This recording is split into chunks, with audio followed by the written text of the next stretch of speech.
Cordial saludo. El director del Centro, Rafael García Herreros, de la Facultad de Estudios Bíblicos, Pastorales y de Espiritualidad de Uniminuto, nos va a dar un mensaje con ocasión de la celebración de la fiesta de los fieles difuntos y de todos los santos. Nos va a explicar un poco de qué se trata esta celebración. Quisiera aprovechar la memoria de todos los santos y la memoria de todos los difuntos para invitarnos a reflexionar sobre tres realidades: la santidad, la muerte y la esperanza. Bueno, la santidad es una experiencia ante todo. Se trata de cumplir, digamos, como una especie de manual de requisitos o una especie de protocolo de portarse bien. La santidad puede ser definida como la capacidad de ser auténticamente uno mismo desde el amor. ¿Qué significa esto? Que soy capaz de reconocer mis potencialidades, mis fortalezas, lo que me sale muy bien hacer, pero también aquellas cosas que más me cuestan. Y el ser consciente de aquello que más me cuesta a nivel de mi carácter, a nivel incluso de mi ejercicio intelectual, de mi ejercicio volitivo, de mis emociones, etcétera, me ayuda a que yo cada día viva con conciencia lo que soy. De tal manera que cuando me equivoco, soy consciente de las oportunidades de mejora a las cuales estoy llamado y conozco las herramientas que cuento a mi favor, con las cuales cuento a mi favor para, digamos que, superar todo ello. Así que el santo o la santa no es aquella persona que nunca se equivoca, sino aquella persona que es consciente a plenitud de sí misma, vive su humanidad a plenitud, pero la vive desde la misericordia de Dios. Comencemos por la santidad. La tradición cristiana, año tras año, conmemora dos memorias muy importantes. El 1 de noviembre celebramos el Día de Todos los Santos y el 2 de noviembre la conmemoración de todos los fieles difuntos. Estas dos celebraciones en realidad están estrechamente unidas por la esperanza. Así que tenemos santidad, la muerte y la esperanza, pero desde el punto de vista cristiano, ¿cómo leemos estas realidades? La primera nos recuerda la llamada de Dios que Él nos hace a todos a la santidad, a vivir santamente. Claro, las expresiones santo, santidad y santamente son expresiones de carácter religioso y teológico y requieren que nos preguntemos acerca de su contenido. Desde el punto de vista cristiano, la santidad se refiere a Dios mismo. Él es el santo, Él es la fuente de la santidad. Y es la fuente de la santidad porque Él es todo amor. Así nos lo recuerda el autor de la primera carta de Juan, que nos dice: amémonos unos a otros, porque el amor es de Dios. Todo el que ama es nacido de Dios y conoce a Dios. El que no ama no ha conocido a Dios, porque Dios es amor. Dios no es amor y otras cosas, no. Es otras cosas porque es amor. Dios no es amor y además bueno y justo y leal y compasivo, sino que es bueno y justo y leal y compasivo porque es amor y solo amor. Es Dios quien nos hace santos, quien nos santifica. Es la unión con Dios la que nos va transformando en santos. Lo anterior quiere decir que por participación y por vocación el ser humano es llamado a la santidad, es decir, es llamado a ser como Dios es. Y Dios es amor. Un cristiano del siglo I de nuestra era llamado Pablo de Tarso escribió una carta en la que nos recuerda que el amor lo es todo. El amor es honesto, el amor es comprensivo, el amor es justo, el amor es verdadero, el amor es fiel, el amor es respetuoso, el amor es misericordioso, el amor es compasivo, el amor es solidario. El amor entonces no es una cualidad más en medio de otras, más bien todas las cualidades se refieren a él. Teniendo en cuenta lo anterior, podemos entender por qué, en sentido cristiano, confesamos que Jesucristo es santo. Él es el santo de Dios, porque lleno del Espíritu Santo y dócil a este Espíritu, pasó por este mundo haciendo el bien, curando y consolando a muchos y luchando contra el mal. Mucha gente se pregunta, ¿qué es eso de ser santo? Pues es lo que acabo de decir, ser santo es pasar por el mundo dejándonos mover por Dios, pasar por el mundo haciendo el bien, pasar por el mundo curando y consolando, pasar por el mundo luchando contra el mal, vivir esta vida aspirando a la plena y total comunión con Dios. Todo eso es ser santo. Es algo que comenzamos a vivir desde ya, pero que apunta a algo más allá, a algo que nos desborda, que trasciende esta vida. Ser santo es buscar la perfección en Dios, es decir, la perfección en el amor. La vocación a la santidad entonces implica ser como Dios. La santidad busca ser como Dios, es decir, ser verdaderos, ser justos, ser misericordiosos, ser solidarios, ser compasivos. Se trata de un proceso continuo de transformación que nos lleva a ser cada vez más semejantes a Jesucristo. La opción radical por el bien, ese es otro componente de la santidad. La santidad implica desde esta perspectiva una clara elección por el bien y la renuncia al mal. El mal que aparece en muchas de sus formas en el mundo. Es un camino de purificación que nos libera de todo aquello que nos aleja de Dios. Al mismo tiempo, ser santo es entrar en una conciencia, la conciencia de estar totalmente consagrados a Dios. Esa consagración a Dios es lo que celebramos en el bautismo. Los cristianos deben ser santos, es decir, personas que han entregado su vida por completo a Dios y al hacerlo ponen sus talentos al servicio de ese amor. Algunos han logrado vivir esto en forma muy elevada. Otros, la gran mayoría, nosotros mismos, estamos apenas en camino. Pero de eso se trata. La vocación, la llamada a la santidad, nos sitúa en el horizonte de una vida con propósito. ¿Qué mejor propósito para la vida que pasar por el mundo siendo habitado y movido por Dios? ¿Qué mejor propósito que vivir haciendo el bien? ¿Qué mejor propósito que trabajar generosamente para que el mundo sea mejor? ¿Qué mejor propósito que salir y ayudar a otros? ¿Qué mejor propósito que no desperdiciar la vida en proyectos vacíos y superficiales? Bueno, la esperanza es un medio también de reconciliación y creo que en la esperanza se pueden fundamentar no solamente los principios cristianos, sino humanos, en concordancia con todo nuestro entorno, la naturaleza, con las mismas personas. Y todos significamos de alguna manera la esperanza de llevar a cabo un propósito de cuidar, de proteger, de unir, de comunidad, de alegría. Y pues ese sería uno de esos temas transversales en la cristiandad y nosotros debemos hacer parte de ese proceso también. Hablemos ahora de la esperanza. Todo esto que hemos dicho sobre la santidad nos pide vivir en la esperanza. La esperanza es el motor de la vida. Sin embargo, estamos inmersos en un mundo complejo y a veces caótico, en el que siempre estamos amenazados por la desesperanza. Se nos invita a la esperanza, pero cuando miramos a nuestro alrededor, aparecen sin duda signos de desesperanza que nos empujan, a veces violentamente, hacia la orilla de la desesperación. Son muchas las personas que expresan profundos sentimientos de desesperanza y de angustia. Las tasas de suicidio en diferentes países están íntimamente relacionadas con situaciones generadoras de desesperanza, de vacío, de angustia, de absurdo. La desesperanza actual es producto de una combinación de factores sociales, políticos, culturales, económicos e incluso religiosos.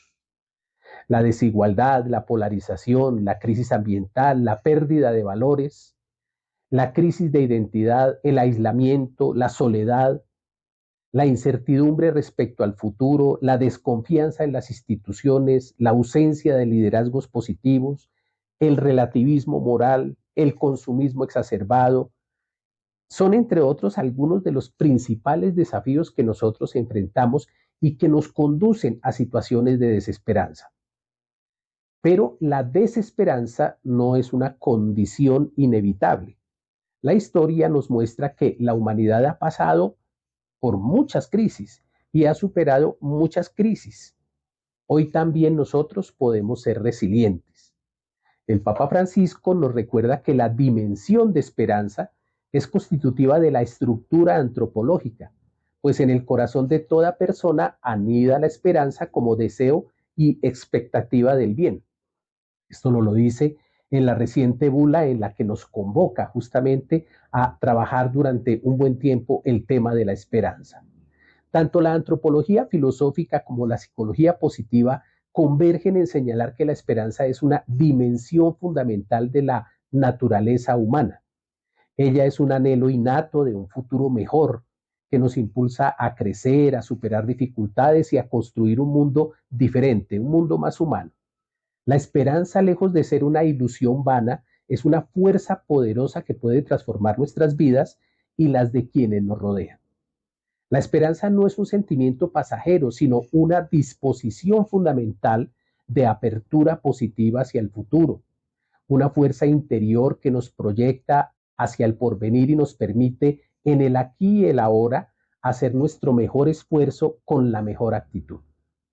Esta orientación hacia el futuro, hacia lo que aún no es lo que nos mueve a actuar, es lo que nos mueve a superar obstáculos y a buscar un sentido a nuestra existencia. La esperanza, por tanto, es un motor que impulsa al ser humano a construir su propio destino. La esperanza es una fuerza que fortalece la resiliencia y la capacidad de afrontar los desafíos de la vida. A cultivar la esperanza podemos desarrollar una visión más profunda del futuro, más positiva, lo que a su vez nos permite establecer metas y trabajar de manera más persistente para alcanzarlas. Además, la esperanza fomenta en nosotros una actitud proactiva ante la vida, impulsándonos a buscar soluciones y oportunidades en lugar de centrarnos en los problemas o de quedarnos quejándonos de todo. Pero hay que ir más lejos y abordar la esperanza desde la perspectiva específicamente cristiana. En el número 18 de la bula de convocación del Jubileo Ordinario del año 2025, el Papa Francisco nos recuerda que, abro comillas, la esperanza junto con la fe y la caridad forman el tríptico de las virtudes teologales que expresan la esencia de la vida cristiana. En su dinamismo inseparable, la esperanza es la que, por así decirlo, señala la orientación, indica la dirección y la finalidad de la existencia cristiana. Cierro comillas, hasta aquí el Papa Francisco. La esperanza entonces constituye un pilar fundamental en la experiencia cristiana. Ella es más que un simple deseo o una actitud psicológica de optimismo. No, es un don de Dios, una virtud infundida por Dios que orienta nuestra existencia, que le señala un norte, que le sugiere una dirección, que abre al creyente a una dimensión de trascendencia que le permite situarse y moverse en la historia de una manera particular. Así como una brújula guía al caminante, la esperanza señala el camino que debemos seguir como creyentes. Esto nos recuerda que ser cristiano es optar por una manera de vivir. ¿Cuál es esa manera de vivir? La manera de Jesucristo, que pasó por este mundo haciendo el bien y luchando contra el mal. Notemos la articulación que hay entonces entre la esperanza y la santidad, de la que hemos hablado en un primer momento. La esperanza nos impulsa a superar las dificultades y desafíos de la vida, confiando en que Dios cumplirá sus promesas. En ese sentido, la esperanza no es una ilusión pasajera, sino una certeza arraigada en lo profundo del ser humano, que nos permite vivir con alegría, dirección y propósito, aún en medio de las pruebas y las dificultades.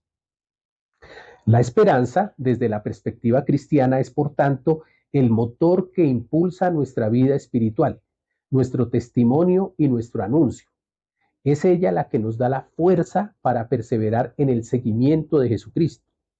Es fuerza motivadora, es antídoto contra el pesimismo, es dinamizador de la vida ética e impulsora del esfuerzo misionero. Pero lo más importante, a propósito de la esperanza, es que ella es el resultado del encuentro vivo con Jesucristo.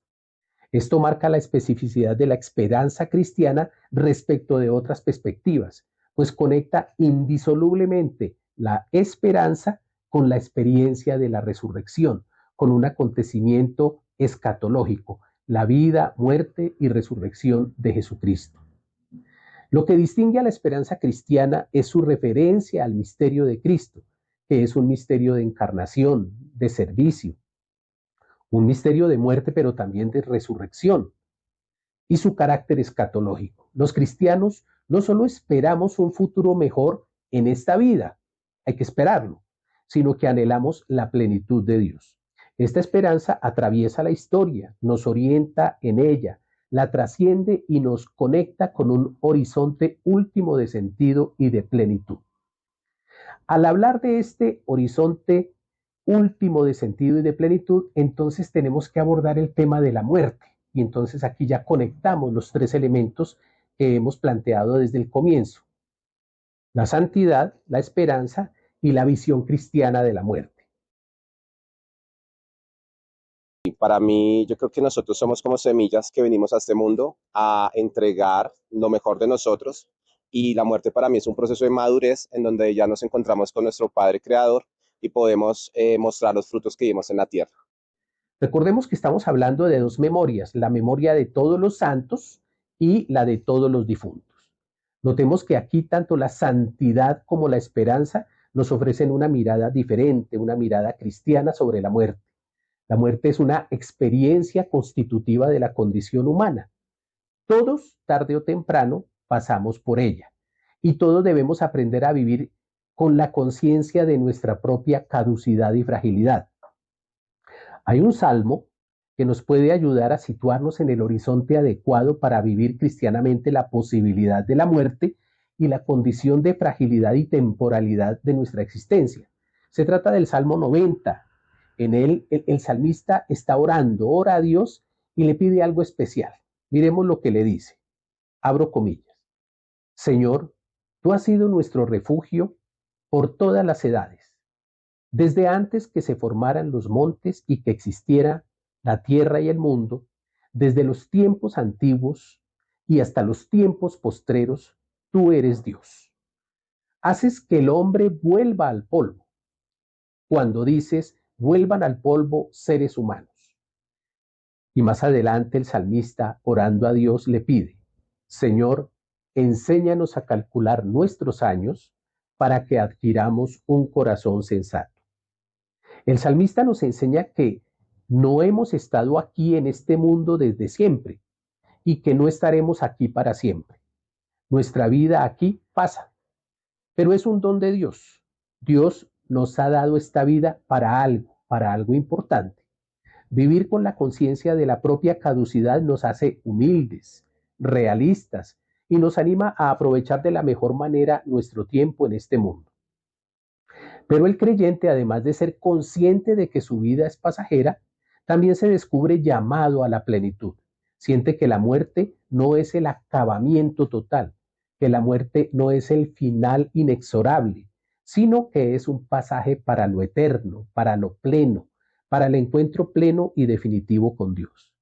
Entonces, desde esta perspectiva y enfocado en la resurrección de Jesucristo, el creyente mira la muerte como un paso, como un pasaje hacia la plenitud.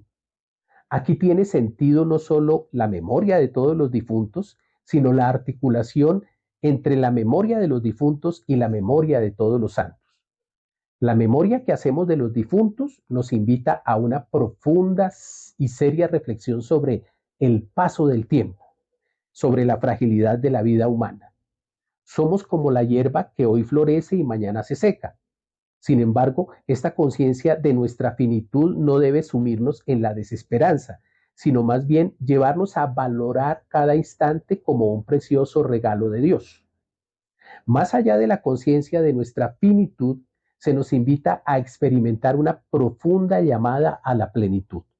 La fe nos revela que la muerte no es el final, sino un paso hacia una realidad más allá de nuestra comprensión, una realidad donde Dios nos espera. La resurrección de Jesucristo es el acontecimiento central de nuestra fe. Con su muerte y resurrección, Jesús venció al pecado y venció a la muerte, abriéndonos el camino hacia la vida eterna. Su resurrección es la garantía de nuestra propia resurrección. Con esta perspectiva, obviamente no pretendemos negar el necesario rechazo que desde el punto de vista cristiano debemos expresar y tener hacia una cultura de muerte, hacia una cultura del descarte y hacia las situaciones en que el ser humano se ve reducido a la condición de cosa. Una cosa es la muerte en cuanto fenómeno inherente a la condición humana y otra, la muerte de personas o de comunidades provocada por situaciones injustas y de opresión contra las cuales hay que indignarse y trabajar para que no suceda. Retomando nuestro tema de la muerte, desde esta perspectiva, la perspectiva cristiana, se convierte la muerte en un pasaje, en un tránsito hacia la vida plena, hacia la vida eterna. Es como cruzar un umbral que nos conduce a la casa del Padre. Por eso Jesús dijo, abro comillas, Evangelio de San Juan, no se angustien ustedes, crean en Dios y crean también en mí. En la casa de mi Padre hay muchos lugares donde vivir. Si no fuera así, yo no les hubiera dicho que voy a prepararles un lugar. Y después de irme y de prepararles un lugar, vendré otra vez para llevarlos conmigo, para que ustedes estén en el mismo lugar en donde yo voy a estar.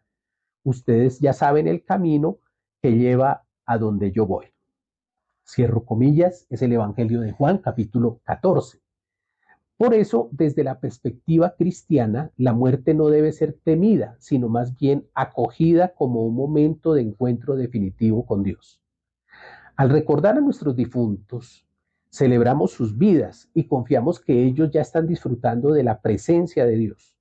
La muerte no separa, sino que une a los creyentes en una comunión fraterna y eterna. La memoria de nuestros difuntos se une a la memoria de todos los santos que ya están canonizados y los miles de santos anónimos que pasan por este planeta, formando una gran familia espiritual.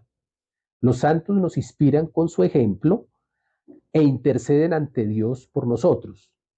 La esperanza de la resurrección, en definitiva, como un ancla que nos sostiene en medio de las tempestades, nos brinda consuelo, fuerza y paz interior. Y la vida eterna aparece entonces en el horizonte como un don gratuito que Dios nos ofrece.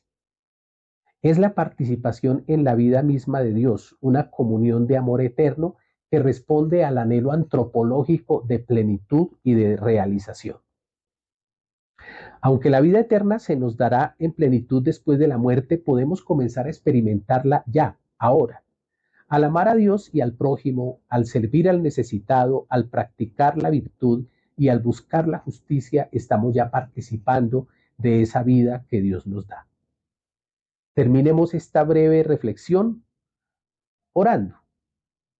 Padre Celestial, te damos gracias por el don de la vida y por la esperanza de la resurrección. Acompaña a nuestros hermanos y hermanas que han partido de este mundo hacia la vida eterna. Que la luz de tu rostro ilumine su camino y los llene de alegría. Y a nosotros ayúdanos a vivir cada día con la conciencia de que nuestra vida tiene un sentido más profundo y que más allá de la muerte nos espera un encuentro contigo. Amén.